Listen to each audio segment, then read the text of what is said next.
Winter holidays, heck yes! I kicked off my holidays by driving on roads that were not Busan approved and scaring the living daylights out of myself. For the first one, there was a hidden cape and a lighthouse I was attempting to reach in a sleepy seaside town called Otsuki, cause it looked like a gorgeous spot.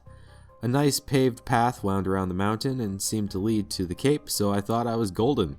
But it quickly turned into a sketchy gravel road so narrow that two cars would be unable to pass without swapping paint. And guess what? There were other people just as crazy as me driving on that same road, except coming down the mountain. It's by the grace of 1,000 kami I didn't have an accident. And after all my efforts, squeaking past people and chugging my little Suzuki up the mountain, I was rewarded with utter failure.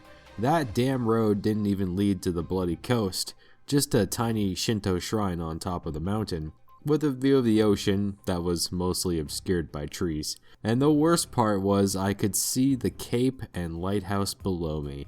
So close, and yet so far. Looking down, filled with disappointment and terror, I realized then I would still have to drive back down the mountain. Besides death trap country roads, I also drove on what is possibly the most terrifying highway in all of Japan. Pro tip: driving through the mountains during the winter in a vehicle that isn't equipped for snow and treachery is a very, very bad idea. I wanted to go to Ehime, but didn't want to take a toll road, so I thought, yeah, a mountain road? How bad can it be? Really super freaking god-awful bad. I was about 2 hours out from Matsuyama City, white-knuckling the steering wheel at how cramped and fast the road was, when snow and black ice graced my tires.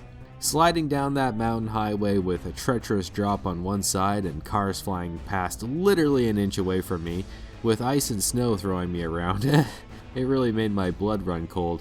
Man, it was probably gorgeous, but I wouldn't know it because my eyes were locked onto the road the whole drive there.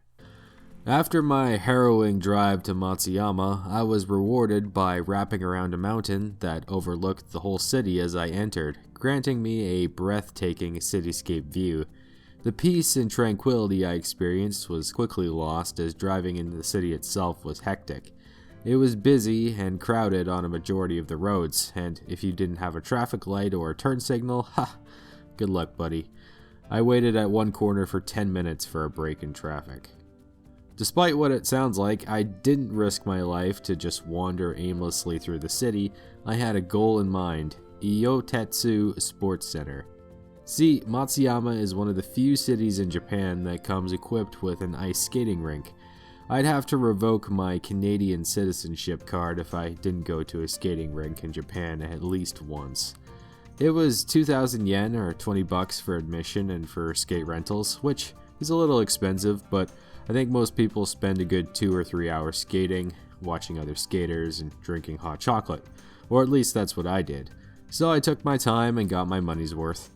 Now for more of my stupidity. I went to rent skates and gave my shoe size to the attendant, but ended up getting a pair of skates that were at least 3 sizes too small.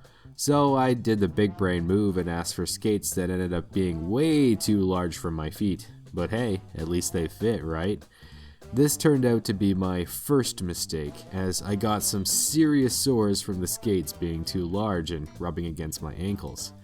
Next time I'll check my ego and double check my feet to make sure that they fit properly. With my clownishly large skates, I stepped onto the ice and just about splayed out Bambi style, but like an old sailor, my skate legs came quickly back to me.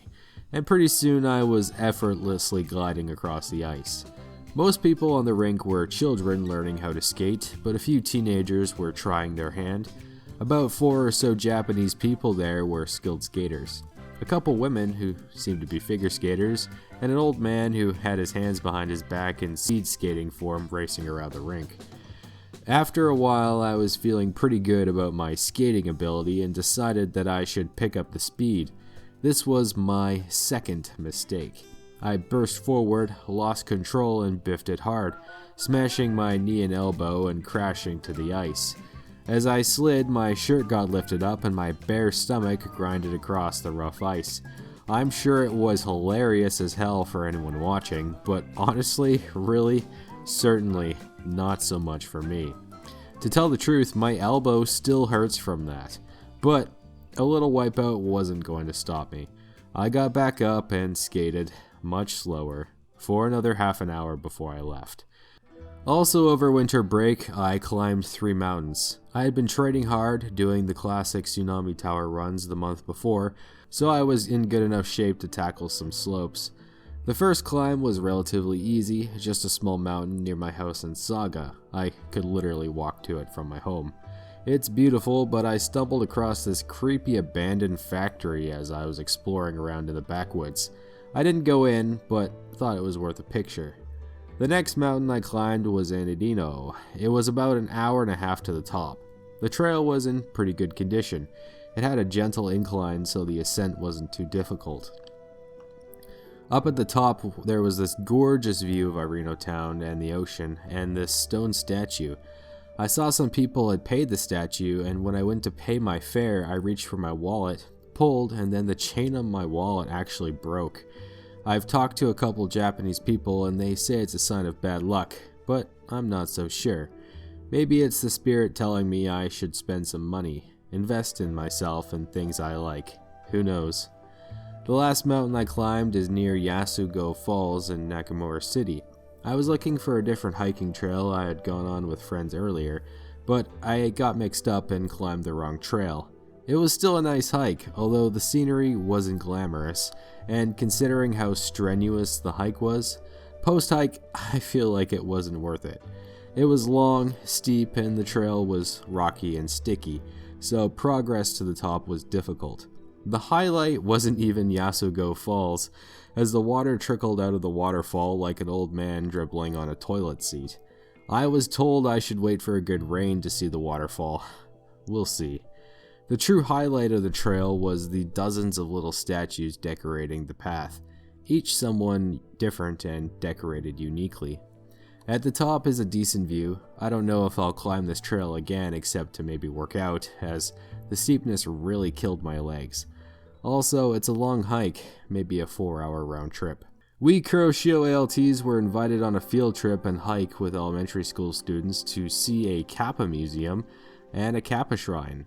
Kappa is a Japanese river monster that likes eating cucumbers, but also has a dark side, Brothers Grimm type stuff, that I won't discuss on this channel, but you can Google it if you want, it's definitely interesting. Anyway, I originally was on the fence about going on the trip, but after completing the adventure, I can say it was worth it. Early in the morning, my friend and I loaded up in the bus with the kids, preparing to catch some extra Z's on the road. I should have known better, as the students started interrogating us on what Japanese words were in English. They would pick a word, ask what it meant in English, we would answer, they would giggle, wait a minute, and then ask another word. This continued the whole hour trip to the museum, and I would have been annoyed, but who am I to say no to a sneaky English lesson? The hike to the Kappa shrine was spectacular. The children spent the majority of the hike foraging on the trail. They would run up to us with leaves, acorns, sticks, berries, rocks, bugs, just about anything that was remotely interesting, and give it to us. They actually found tons of wild raspberries, which were entirely edible and quite delicious. A few wooden Kappa totems were sneakily hidden along the trail. I had to keep my eyes peeled for them. Eventually, we arrived at the Kappa shrine, and I got to pay and make a wish. Afterwards, we had a picnic lunch and hiked back to the bus, corralling any stragglers and graciously accepting leaf and rock gifts. After completing the hike, we watched a short video about this stinky bird that looks pretty but rolls around in smelly things to throw off prey. I was trying to stay awake, and this video wasn't helping. That's all I'll say about it. On the bus ride back, this one kid opened the bus window and was leaning out, so I got to spend the ride home in a state of sheer panic. He lived, I think.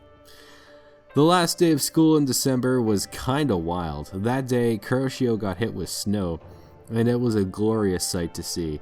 Who knew the jungle would look so good with a little bit of Christmas dusting? Unfortunately, the snow would melt before it even got to snowman conditions, but I'll take what I can get. What made me laugh is my students' reaction to the snow.